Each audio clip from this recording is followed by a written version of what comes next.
kimbap, ya'ni chaqaloq kimbap desa ham bo'ladi. Bittada tutib yeydigan kichkina kimbaplar.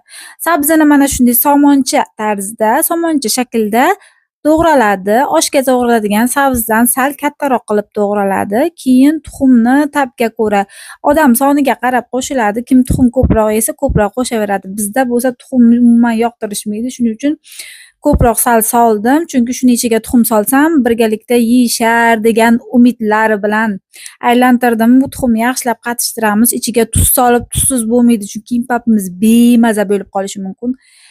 Salgina yog' soldim tabaga. Keyin ustidan tuz ham solib yaxshilab qovurib oldim. Ezilib ketmasligi kerak. Chala pishirib olamiz. Chala pishirib sabzalarimizni olib qo'ydik. Endi tuxumlarga navbat. Qalin bo'lmasligi kerak. Yupqa qilib shunaqa tuxumlarimizni ham qovurib olamiz. Yupqa bo'lmasa bo'lmaydi. Orada kofemni ham maqtab o'tib ketayin.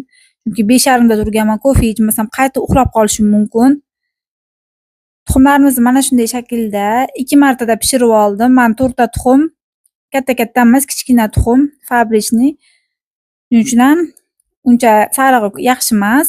2 martada mana bunda yupqa qilib pishirib oldim. Yupqa pishirilgan tuxumlarimizni parrak qilib, somoncha qilib to'g'rab olamiz, xuddi sabziday. Chunki ko'ma kimbaplarimizga tuxumni shu shaklda to'g'ramasak yaxshi turmaydi, chiroyli ham turmaydi.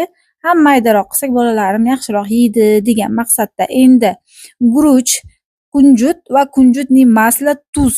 Bo'ldi, kimbapimizni asosiysi guruchi tayyor hisoblanadi. Ko'rib turganingizdek, kunjutning maslini qancha ko'p solsangiz, shuncha mazasi zo'r bo'ladi, ya'ni kusoe koreys tilida.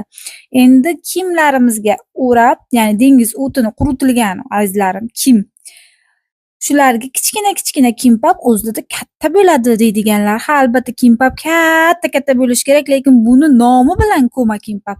Kichkina, ya'ni kichkina kimbap deb ataladi. Shuning uchun ham kichkina kimbap tayyorlashni boshladim. Ko'rib turibsizlar, mana shunday to'l marayadi, ya'ni dumaloq qilib o'rab chiqamiz. O'raladigan joyiga oxiriga suv salgina yopishtirib olamiz, bo'lmasa kimimiz yopishib qolmasligi mumkin. Yog'da bo'lmaydi, faqat suvda qilishingizlar mumkin. Mana kechqurun kiyayotgan kiyimlarim bilan tez bitirib olishim uchun, bolalarim chunki uyg'onib qolishadi, kiyim almashtirishga vaqtim bo'lmadi.